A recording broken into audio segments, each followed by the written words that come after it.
తెలుగు రాష్ట్రాల్లో 450కి పైగా రోబోటిక్ సర్జరీలు సక్సెస్ఫుల్ గా చేసిన ఘనత మణిపాల్ హాస్పిటల్దే.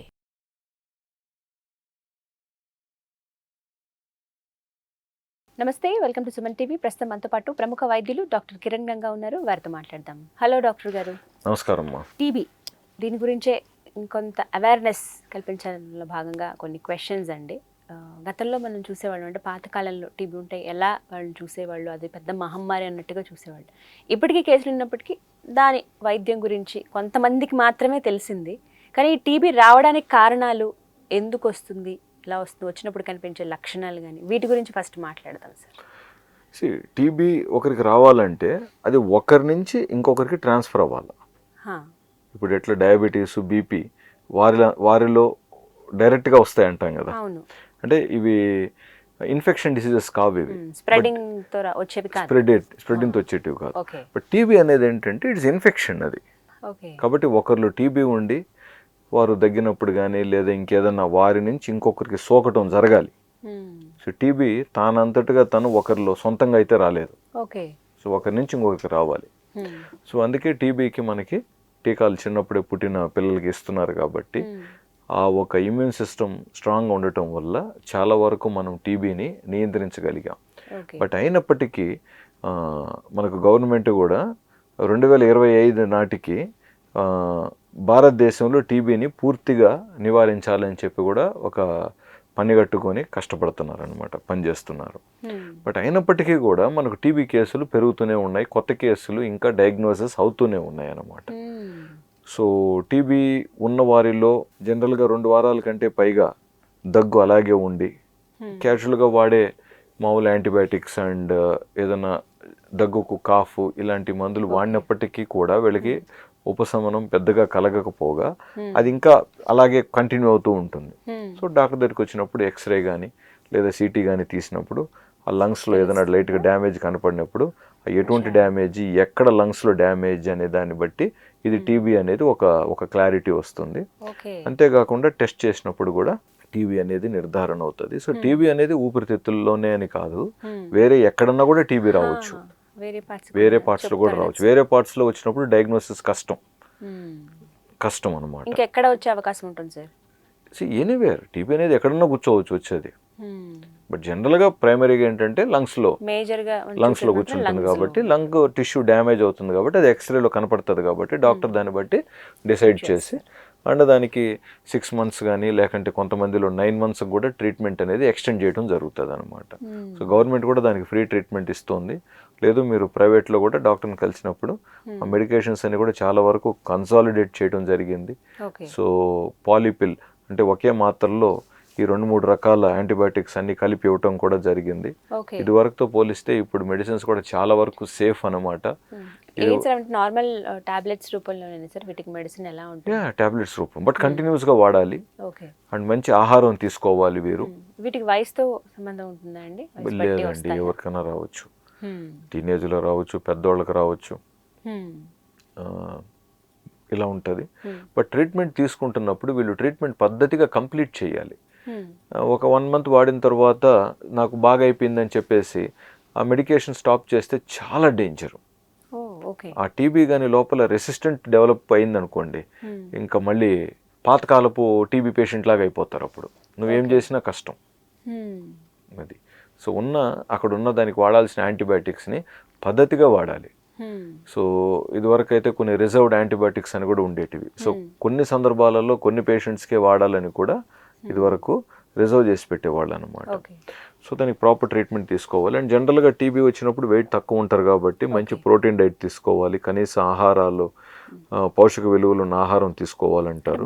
దగ్గు వస్తుంది, దగ్గు బరువు కూడా తగ్గచ్చు. బట్ ఇప్పుడు మనం ఇంకా గమనిస్తుంది ఏంటంటే షుగర్ ఎక్కువగా ఉన్న వారిలో దగ్గు, సార్ వారంగా దగ్గు ఉంది, 2 వారాలుగా దగ్గు తగ్గట్లేదు అన్నారనుకోండి, టీబీకి టెస్ట్ చేయాల్సిన అవసరం వస్తుంది మనకి. అలా టెస్ట్ చేసినప్పుడు కొంతమంది వారిలో నిజంగా టీబీ నిర్ధారణ అవుతుంది. అంటే రీజన్ ఏంటి సార్? అంటే డయాబెటీస్ కూడా ఒక కారణం అవుతుంది. అంటే డయాబెటీస్లో ఇమ్యూన్ సిస్టమ్ డౌన్ అయ్యే ఛాన్సెస్ ఉంటాయి కదా, హై షుగర్స్ మెయింటైన్ చేస్తే. సో ఇటు డయాబెటీసు, అన్కంట్రోల్డ్ డయాబెటిక్ ప్లస్ ఇప్పుడు టీబీ తనకి ఎక్కడో తగిలింది, మీన్ బట్ ఇమ్యూన్ సిస్టమ్ ప్రాపర్గా ఉండింటే అది ఇన్ఫెక్షన్ అయ్యేది కాదు. ఇతరుల ఇమ్యూన్ సిస్టమ్ డౌన్ ఉంది కాబట్టి ఇప్పుడు ఇన్ఫెక్షన్ అయింది. సో ఇన్ఫెక్షన్ అయింది. సో వ్యాధి నిరోధక శక్తి తక్కువ ఉంది కాబట్టి ప్లస్ షుగర్ ఎక్కువ ఉంది కాబట్టి అది త్వరగా స్ప్రెడ్ అవుతుంది. ఆ డ్యామేజ్ అనేది ఫాస్ట్గా అయ్యే ఛాన్సెస్ ఉంటాయి డయాబెటీస్ పేషెంట్స్లో. కాబట్టి ఇమీడియట్గా వాళ్ళకు షుగర్ మంచి కంట్రోల్లోకి తీసుకురావాలి. అండ్ ఇమీడియట్గా వాళ్ళని ఇప్పుడు పల్మనాలజిస్ట్ దగ్గరికి పంపించి దాన్ని ప్రాపర్గా ఇవాల్యుయేషన్ చేయించి తను ఇస్తున్న మెడికేషన్స్ని కూడా ప్రాపర్గా తీసుకోమని చెప్పి మనం పేషెంట్ని ప్రోత్సహించాలి. అండ్ ఒకవేళ టీబీ మందులు ఎక్కువ ఉంటాయి కాబట్టి మళ్ళీ డయాబెటీస్ సంబంధించిన మాత్రలు ఎక్కువ ఇస్తే కొంచెం పేషెంట్ కష్టం అవుతుంది కాబట్టి టీబీకి ఇచ్చే మందులు తప్పవు, ఎలాగో అవి కంపల్సరీగా తీసుకోవాల్సిందే, అక్కడ కాంప్రమైజ్ లేదు. సో మనం ఏం చేస్తామంటే డయాబెటీస్కి ఇచ్చే మందులు మాత్రలు తగ్గించి అవసరం ఉంటే ఇన్సులిన్ ఇంకా పెంచుకుంటాం. పెంచుకొని ఫుడ్ని మంచిగా తినాలని ప్రోత్సహిస్తాం. అక్కడ ఒక చక్కెర బెల్లం సంబంధించిన వస్తువులు మాత్రం వద్దని చెప్పి మిగతావన్నీ నువ్వు తిను అని చెప్తాం. సార్ మరి అన్ని తింటే షుగర్ పెరుగుతుంది కదా, అది మళ్ళీ మేము కంట్రోల్ చేసుకుంటాం, దానికి కావాల్సిన ఇన్సులిన్ డోసులు ఇచ్చి నువ్వు ముందు తిని తగ్గిపోయిన బరువు మళ్ళీ కోలుకోవాలి అన్నట్టుగా ప్రోత్సహిస్తాం. టీబీ ఉన్న వాళ్ళు ప్రత్యేకంగా ఈ ఫుడ్ అవాయిడ్ చేయాలి వాళ్ళని ఏమైనా ఉన్నాయండి? అంటే స్మోకింగ్ అంటే ఫుడ్ అన్నారు కాబట్టి, బట్ స్టిల్ స్మోకింగ్ ఉన్న వ్యక్తి అయితే ఖచ్చితంగా స్మోకింగ్ అవాయిడ్ చేయాలి. సో ప్రాపర్గా బ్రీతింగ్ ఎక్సర్సైజెస్ అవి చేసుకోవాలి. ఇంకా టీబీ ఉంది, షుగర్ కూడా ఉంది కాబట్టి వీళ్ళు ఖచ్చితంగా ప్రాపర్గా డైట్ పాటించాలి. మనం ఇంత మాట్లాడుకుంటున్నాం కానండి, ఇప్పటికి కూడా 10 షుగర్ ఉన్న వారిలో దాదాపు 4-5 మంది టీ కాఫీలలో మంచిగా షుగర్ వేసుకునే తాగుతున్నారండి ఇప్పటికీ కూడా. సో షుగర్ ఉందని తెలిసి కూడా ఎంతమంది షుగర్ వేసుకోవటం ఆపుతున్నారు. సో ఇవన్నీ ఇట్ ఈస్ సెల్ఫ్ డిసిప్లైన్. ఇది ఒక డాక్టర్ చెప్తే తెలుసుకొని పాటించేది కాదు. ఇప్పుడు ఒక చోట పోలీసు నో ఎంట్రీ బోర్డు పెట్టారు కొత్తగా, ఇంకా బోర్డు పెట్టారు కాబట్టి నువ్వు అటు వెళ్ళకూడదు, నువ్వు అయినా వెళ్తున్నావు అంటే it is your self respect. అట్లే విధంగా డయాబెటీస్ ఉంది అని తెలిసిన వ్యక్తి ఎవరైనా డాక్టర్ చెప్పినా చెప్పకపోయినా పూర్తిగా పంచదార వినియోగం ఆపేయాల్సిందే. షుగర్ కంట్రోల్లో ఉన్నా సరే, షుగర్ నాది కంట్రోల్లోనే ఉంది కదా అని చెప్పి కొంచెం పంచదార వాడాం, మరి 5 ఏళ్ల తర్వాత కంట్రోల్ తప్పిందిగా అప్పుడు.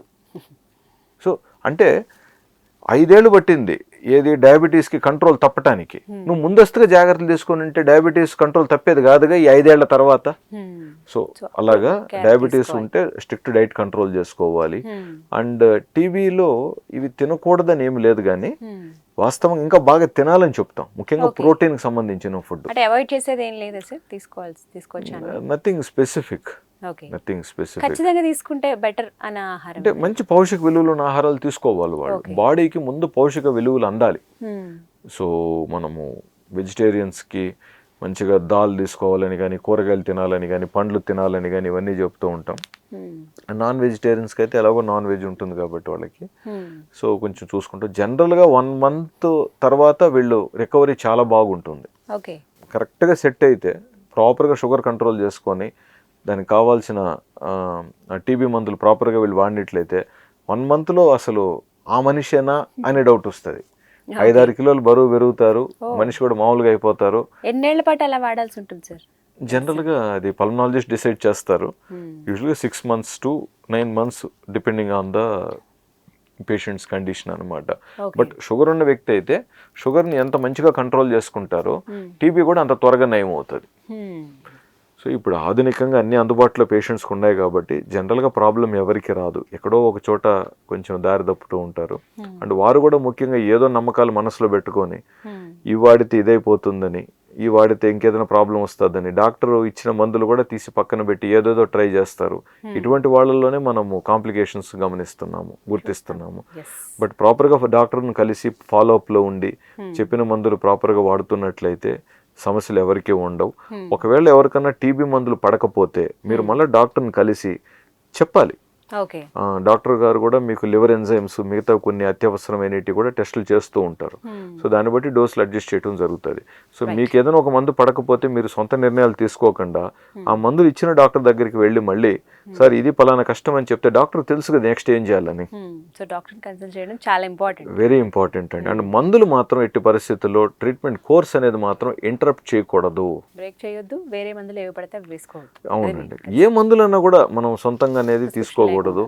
సో దానికి పబ్లిక్లో దానికి అనేక కారణాలు ఉన్నాయి. ఇప్పుడు డాక్టర్ని కలవాలా, కన్సల్టేషన్ కానీ ఇంకేం ఇతర ఖర్చులు ఉంటాయి, సరే ముందు ఈ మందు వాడేసి ట్రై చేద్దామని అనుకుంటారు. సో మనం ఎవరిని ఏం అనలేము ఇక్కడ. లక్కీగా చాలా మంది అందరూ బాగానే ఉన్నారు. అక్కడక్కడ ఏదో 1-2 కేసులను బట్టి మనం ఈ డిస్కషన్స్ చేస్తున్నాం మనం. రైట్ డాక్టర్ గారు, థ్యాంక్ యూ అండి.